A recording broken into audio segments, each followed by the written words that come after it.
ಇಷ್ಟೇ, ತುಂಬಾ ಸಿಂಪಲ್. ಬೆಳ್ಳುಳ್ಳಿ ಗೊಜ್ಜು ಸವಿಯಲು ಸಿದ್ಧ.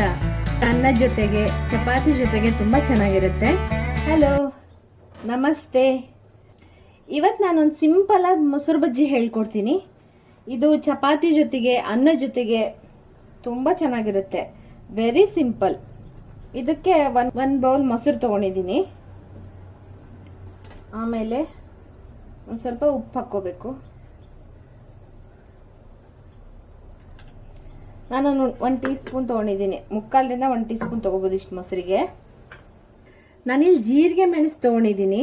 ಜೀರಿಗೆ ಮೆಣಸು ಇಲ್ದಿದ್ದವರು ಹಸಿಮೆಣಸಿನ್ಕಾಯಿನ ಸುಟ್ಕೊಂಡು ಅದನ್ನ ಜಜ್ಜಿಬಿಟ್ಟು ಮೊಸರಿಗೆ ಹಾಕಿ ಮಿಕ್ಸ್ ಮಾಡಬೇಕು. ಇಲ್ಲ ಅಂದ್ರೆ ಅದನ್ನ ಕಟ್ ಮಾಡಿಬಿಟ್ಟು ಒಗ್ಗರಣೆಗೆ ಹಾಕಿದ್ರು ಬರುತ್ತೆ. ನಾನಿಲ್ಲಿ ಜೀರಾ ಮೆಣಸು ತಗೊಂಡಿದ್ದೀನಿ. ಈ ಜೀರಾ ಮೆಣಸನ್ನ ಜಜ್ಜಿಟ್ಕೊಂಡಿದ್ದೀನಿ. ಇದನ್ನ ಹೀಗೆ ಆಡ್ ಮಾಡೋಣ. ಇದನ್ನ ಮಿಕ್ಸ್ ಮಾಡ್ಕೊಳ್ಳೋಣ.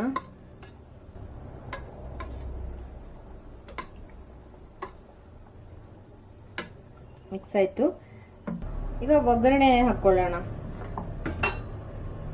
ಒಗ್ಗರಣೆಗೆ 1/4 ಟೀ ಸ್ಪೂನ್ ಸಾಸಿವೆ, 1/2 ಕೆಂಪು ಮೆಣಸಿನ್ಕಾಯಿ,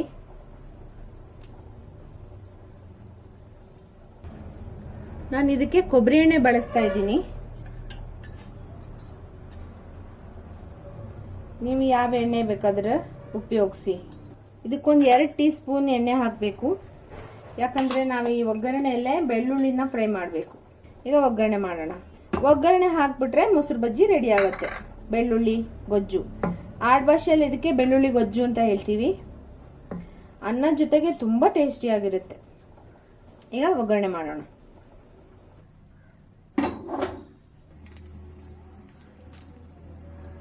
ಒಗ್ಗರಣೆಗೆ ಬರೀ ಸಾಸಿವೆ, ಒಣಮೆಣಸಿನ್ಕಾಯಿ.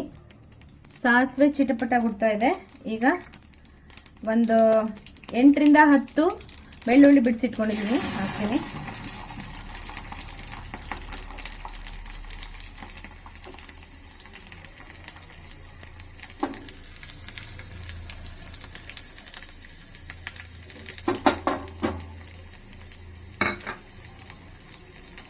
ಬೆಳ್ಳುಳ್ಳಿ ಬೆಂದಿದೆ, ಆಫ್ ಮಾಡ್ಕೊತೀನಿ. ಈಗ ಇದಕ್ಕೆ ಒಗ್ಗರಣೆ ಹಾಕೋಣ.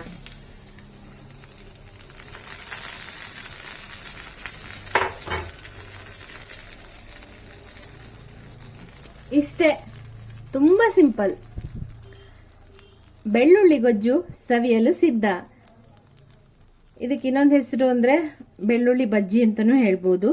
ಇದು ಅನ್ನದ ಜೊತೆಗೆ ಚಪಾತಿ ಜೊತೆಗೆ ತುಂಬಾ ಚೆನ್ನಾಗಿರುತ್ತೆ. ಈಸಿಯಾದ ಸಿಂಪಲ್ ಆದ ಬೆಳ್ಳುಳ್ಳಿ ಗೊಜ್ಜು ಸವಿಯಲು ಸಿದ್ಧ. ನೀವು ಮಾಡಿ. ಇಷ್ಟವಾದ್ರೆ ಲೈಕ್ ಮಾಡಿ, ಶೇರ್ ಮಾಡಿ, ಕಮೆಂಟ್ ಮಾಡಿ ಏನಾದ್ರು ಡೌಟ್ ಇದ್ರೆ. And please subscribe my channel. Thank you for watching.